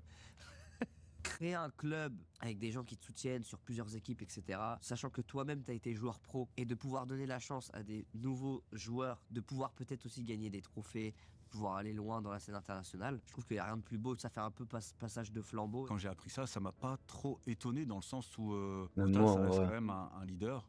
Et le fait qu'il veuille s'émanciper un petit peu de Vitality, c'est. Vas-y, il c'était quelque ramenait chose aussi qui les m'a moyens un pas peu surpris comme du tout. Gotaga. Cassia arrive sur LoL, Vita est sur d'autres jeux, et pour moi, il y a un vide. Call of. Donc je dis, mais pourquoi personne se met sur Call of? Les mecs me disent, mais ça coûte cher, c'est ceci, cela. Mais Ça je vaut dis, plus mais rien. si Gotha prend une équipe et va sur Code, vous allez voir. Les mecs me disent non, mais non, c'est démodé, il n'y a plus de scène en France. Je dis, vous allez voir. C'est à ce moment-là, je dis, mais moi je pense que l'e-sport Call of Duty en Europe repose dans les mains d'un seul homme. Moi j'en étais persuadé. Il n'y a qu'une personne qui peut faire revivre le jeu, c'est lui. Il y a des news qui donnent le smile. Gentleman, maintenant en Call of Duty League.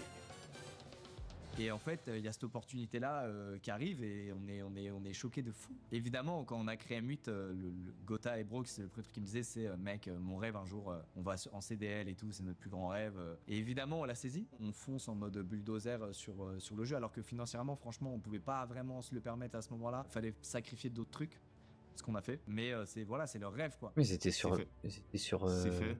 Et là, je LOL. dis, Ils ont fait aussi ça va prendre du temps, Valo aussi. 1 an, 2 ans, 3 ans. Mais le jour où ce roster-là, enfin cette équipe-là, perd, vous allez voir, tout le monde va s'y mettre. J'étais trop heureux. Enfin, j'étais trop heureux parce que le jeu correspond totalement plus à M8 que LoL, par exemple. Tu vois. M8 a permis de faire renaître un peu cette flamme de la compétition Call of Duty, de rappeler que l'e-sport Call of Duty est un e-sport qui est cool, qui est intense et qui vaut la peine d'être regardé. Il fallait que ce soit porté par des personnalités et la personnalité numéro 1 de ce jeu dans l'histoire en France, Gotha, tu vois. Bah, quand Brox il nous l'apprend, on est en mode ah ouais, déjà maintenant. Et là, quand il me dit ça, je m'attends à avoir un roster. Il y a un monde, il dit bon, c'est peut-être moi, Brock, je vais reprendre et tout, histoire de bien commencer. MDR. Et là, il m'annonce le roster. Kismet, Krista, Linz et Skies. Et là, je me dis non, parce que les noms sur le papier, c'est exceptionnel pour une arrivée dans un timing Donc très j'avoue que serré, j'ai pas une du offre tout à la la ref dernière des noms. minute, limite avant que la Moi saison j'ai commence, j'ai l'été abandonné commence. code Du coup, à l'arrivée des M8, tu sais que ça va exploser, que ça soit en France, Il y a en 10 Europe, ans. il va y avoir une grosse Même hype. plus. C'est Il y a 12-13 ans, j'ai plus, je connais pas les noms. Moi. 4-27. On check, s'il vous plaît, on check.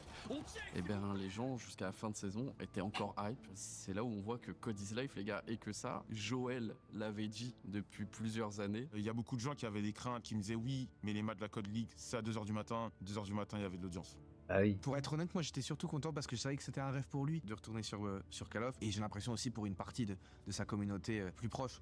Donc c'est ça qui m'a touché. Ça me re-hype, j'avais pas regardé de match depuis donc l'équipe de Gotha sur Ghost et là Gentlemates sur BO7, je n'ai pas regardé un seul match compétitif sur Call of Duty. Et c'est vraiment la passerelle, ça a été Gotha Gentlemates. C'était bénéf que Gotha arrête, qu'il aille voir un peu sur d'autres communautés pour ramener, je pense, des nouvelles personnes qui connaissaient pas trop Code aussi. Quand tu vois qu'il fait des meilleurs stats que Optic qui sont là depuis X années, frère. qui n'ont jamais quitté le navire, entre guillemets. Donc non, en vrai, d'année en année, ça va être de mieux en mieux. En tout cas, c'est ce que je leur souhaite. Là, il manque que le dernier ingrédient, c'est une big win où tout le monde est réveillé, où tu peux faire de la communication dessus et ils vont tout brûler. Et même avec ça, il n'y a pas forcément eu des bons résultats sur le premier roster Code. Ah oui, je vous suis, je vous surveille.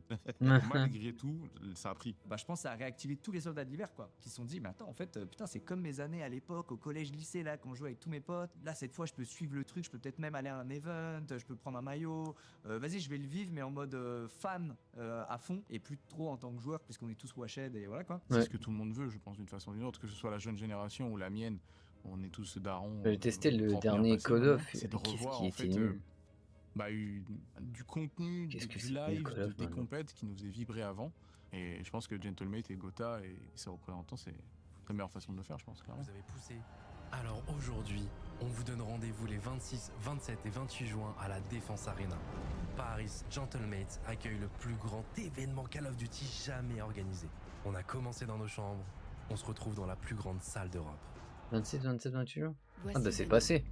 Denis va tester un On véhicule est le 1er équipé juillet. d'un airbag Takata défectueux, présent dans... Donc je savais même pas qu'il y avait ça carrément. Je savais même pas. Un jour, faudrait que je regarde du Call of en compète, ça pourrait être marrant. Et de même, ça pourrait être marrant.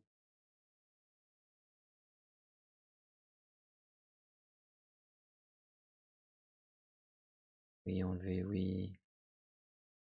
Là, pour le coup, je me suis dit, oh là, c'est huge. Dès la 2e année, qu'il fasse confiance à l'équipe, venir en France comme ça, c'est un truc de malade. Mais, quelque part, Je pense que moi, j'y croyais déjà avant même que le projet soit lancé. C'est incroyable, hein, tu déconnes. Ça fait un joli retour aussi pour la licence, comme tu le dis, qui semblait un petit peu perdue sur la scène compétitive pendant un moment. La revoir comme ça, autant à fond maintenant via Gentlemate, c'est incroyable. Voir Call of remplir. Je me une demande salle si en comme stream ça, ce que pour ça réunir donnerait, mais autant je de pense gens pas qui que ont c'est. grandi Je avec sais Call pas. of ou qui le découvrent avec. Parce qu'il y a des plus jeunes. Oui, maintenant qui il est jouent dans ce la genre radio, d'univers, je qui crois. peuvent tous se retrouver au même endroit, c'est incroyable. Moi, je sais que j'ai des potes, tu vois, des potes du lycée, qui m'envoient des messages il y a 2-3 mois quand vous avez annoncé l'événement Code à Paris là. On dit gros, chope des places, s'il te plaît, ça va être incroyable. Alors que c'est un événement Call of, tu vois. Je me dis, mais il n'y a plus trop d'événements Call of, tu vois.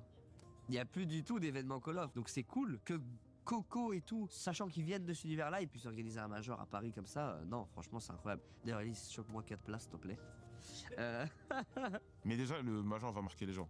Quoi qu'il arrive, va marquer les gens. Surtout que, bon, désolé, je sais pas si vous êtes en bon terme avec eux, mais les Américains, en termes de crowd, c'est pas ouf. C'est beaucoup de USA pendant 45 minutes. Ça va permettre aussi aux, Ouais.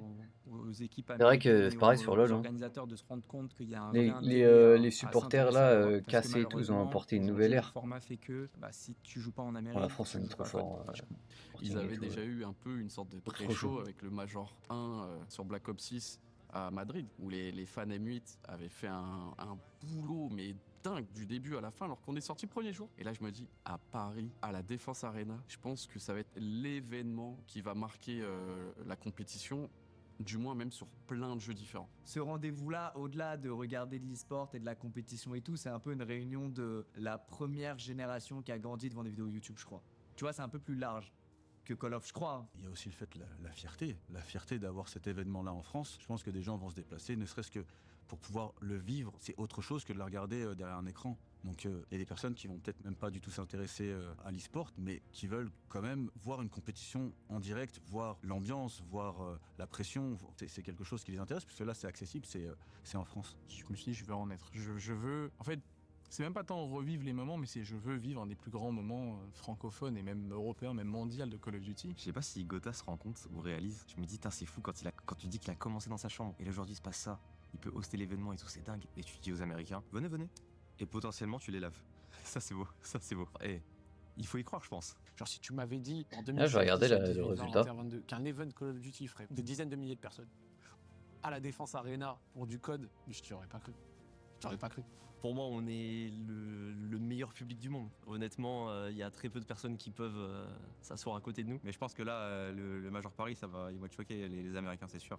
Parce que là, quand on voit déjà le Major 16 à l'époque qu'on a eu à Paris et le Major Rocket League, même les World Fortnite, je pense que le Major Code, ça va être exceptionnel aussi. Code à la Défense Arena avec M8, on sera là, on va regarder, on va donner de la force et on va suivre parce que je pense que ça va être une belle fête. C'est un peu une Paris Games Week de YouTube même, je dirais. Hein. Ouais, du YouTube Call of de l'époque, tu vois. Qui pour moi est celui qui m'a permis d'être là aujourd'hui, littéralement, tu vois.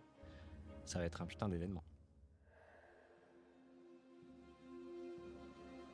Voilà, je vous ai raconté notre histoire, celle de Gotha, la mienne, la vôtre. Maintenant, c'est à nous, ensemble, d'écrire la suite.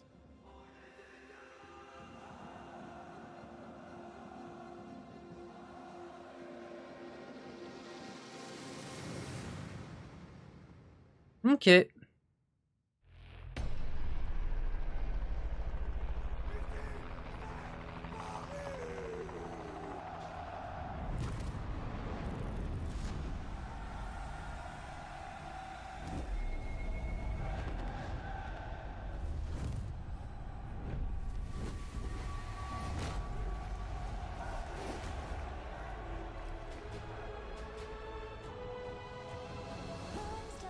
Ça c'est tagué M8 sur le wesh. Ça, tu te dis, franchement, c'est incroyable. Sur le bras, c'est une dinguerie quand même. Mais ça me touche toujours beaucoup quand je croise des gens qui me disent que j'ai fait partie d'un bout de leur vie et de voir qu'il y avait autant de gens qui regardaient ça, je me sentais extrêmement chanceux. Avec la musique en fond, J'ai putain. cette fierté de me dire que si ce que j'ai fait, ça a pu aider, forcément je suis content. Et puis faut pas oublier qu'eux aussi m'ont aidé. Call of Duty m'a beaucoup apporté, ma commune a beaucoup apporté. La commune n'est pas morte, elle était juste entre guillemets endormie. Il lui manquait un peu l'étincelle pour repartir. Il y a des mecs qui me disent ouais, je te suivais, j'ai vu ta victoire sur Black Ops 1. Enfin, je me dis frère, c'est un truc de fou. C'est ce qui m'a littéralement lancé sur YouTube, c'est grâce à ça, c'est grâce à Call of. C'est dingue. Pour rien au monde, j'échangerais le fait d'avoir marqué cette époque-là. J'ai préféré attendre 3 ans avant de gagner 30 balles, mais d'avoir marqué peut-être des milliers, des millions de personnes par la simplicité de jouer à un jeu, quoi. Et ça me va. Et je suis fier aussi de faire partie de cette génération-là qui nous a laissé croire que, en jouant à des jeux vidéo, on pouvait faire de grandes choses. Parfois, on a juste besoin d'un moment de légèreté. Call of Duty, putain. Découvrez la nouvelle recette Raffaello. Les nouveaux gels douche Le Petit Marseillais. C'est vraiment le truc, c'est vraiment le premier jeu qui m'a fait découvrir le streaming et YouTube. C'est le tout premier, frère. Il n'y en a pas eu d'autres.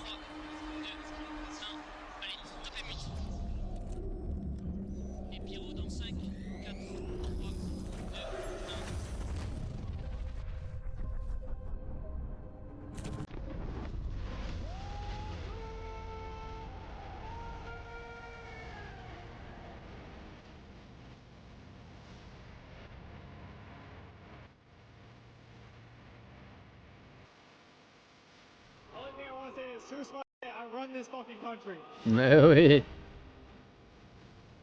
J'avais vu ça.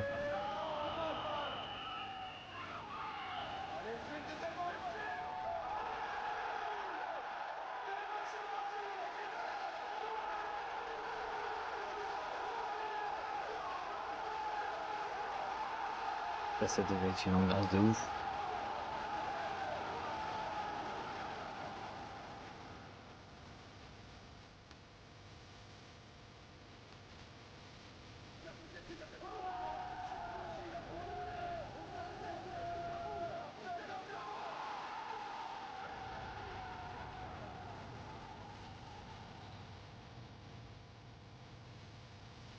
Call of Duty esports as a whole isn't necessarily the most popular thing, but Optic with Gaming. events like this, I think that we can become that.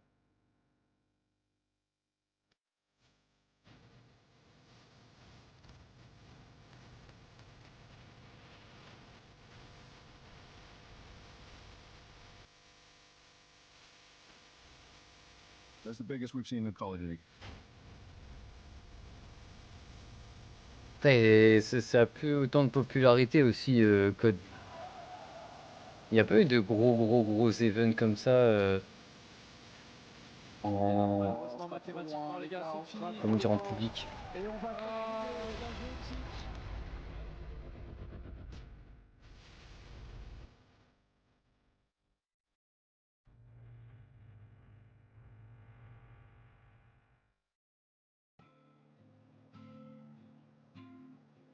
Ouais, il fallait bien l'acteur principal avec sa petite Red Bull toujours. C'est une immense fierté où je pensais pas que c'était possible. Même quand on a créé Gentlemate, je pensais que si un jour on avait une équipe Call of Duty déjà, ça mettrait beaucoup de temps. Il y a une opportunité, on l'a saisie et pouvoir en tout cas essayer de refaire vivre Call of Duty en Europe et du coup principalement en France.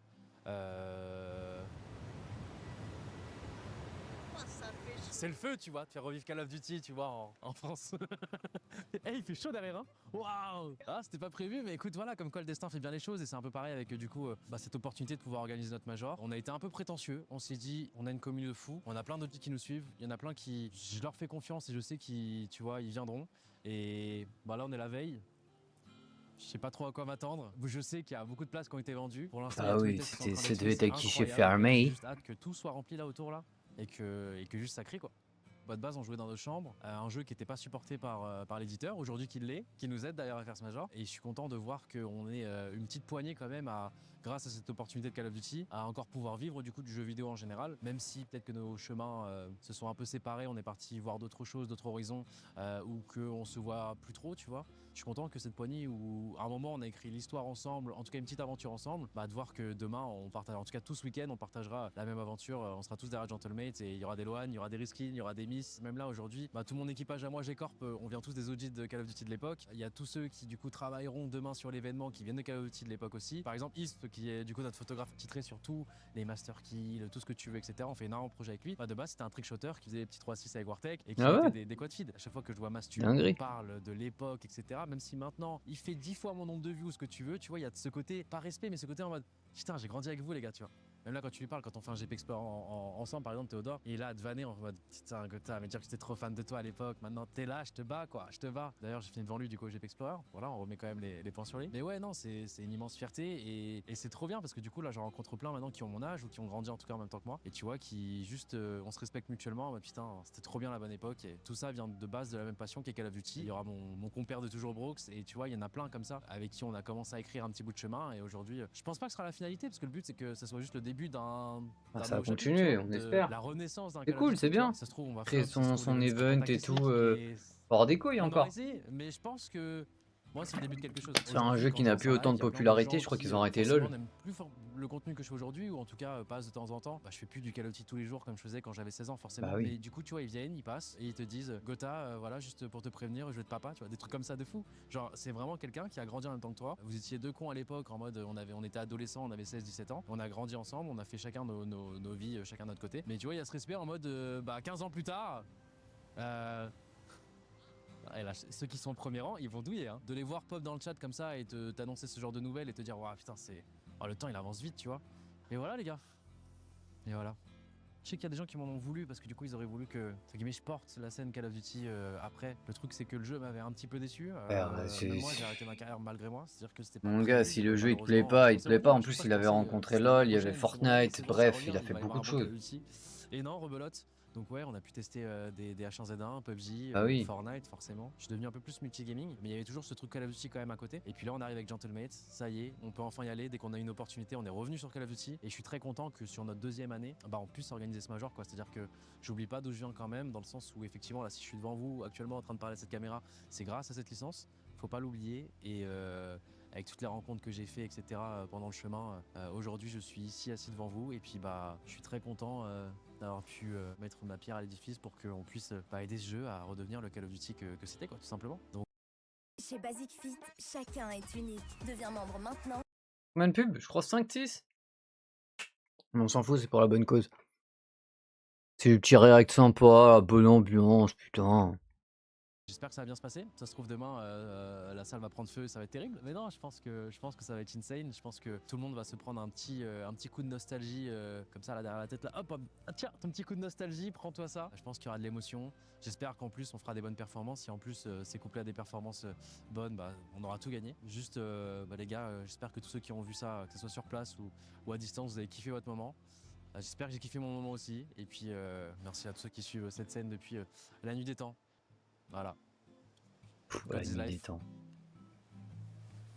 La nuit des temps, c'est plus la nuit des temps, mon frère. Tellement longtemps.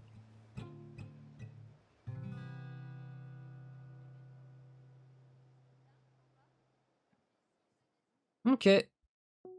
Ok. Derrière, il n'y a rien d'autre de...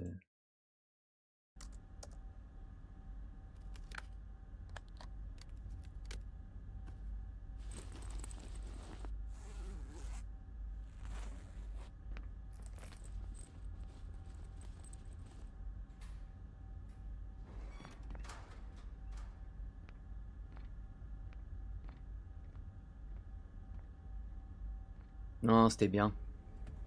C'était bien, ouais, comme j'ai dit, hein. Un petit bain de nostalgie, putain. Un petit bain de nostalgie. Mais de toute façon, quand j'avais vu les trucs comme ça avec Wartech et tout, je me suis dit, il y a un bail et tout à faire avec pour les anciens. Et j'avais vu le documentaire, du coup, je me suis dit, on va s'arrêter dessus, on va le regarder. Franchement, le pouce bleu, mon frère, c'est mérité amplement. Rien à dire. Code QG, wesh. Wartech. Les commentaires là. Wartech Mastuche ou H1. Merci Diablo X9. Ouais, Diablo X9, frère, il a arrêté. Il a vraiment... Sa dernière vidéo, ça date de quand? Il avait dit qu'il allait revenir un jour, mais il a jamais... Il a jamais repris, quoi. Voilà. Il avait dit heureux, mais il est jamais revenu, en fait, finalement. Et à la fin, il faisait des petits let's play, hein. Petits let's play sur Zelda, Code. Il faisait des découvertes et tout. Rainbow Six. Il aurait pu, en vrai, il aurait pu continuer à faire ce genre de bail de vidéos et tout, mais bon. Il a préféré arrêter. De toute façon, je crois que c'était plus, lui, comme j'ai dit, ouais, c'était plus la radio, les trucs comme ça. Je pense que peut-être qu'il avait fait le tour au niveau du gaming. Pourtant, il a une chaîne à 1 million d'abonnés qui dort, wesh. Ça fait 9 ans, il n'y a pas de vidéo dessus. C'est une dinguerie. C'est une dinguerie. Bon, bah, sur ce, j'espère qu'on va pas se faire strike par YouTube pour la vidéo. Je pense que je vais envoyer un mail quand même, voir si je peux publier ça sur ma chaîne secondaire. Ça pourrait être cool. Allez, vas-y YouTube, bisous. Bisous, bisous.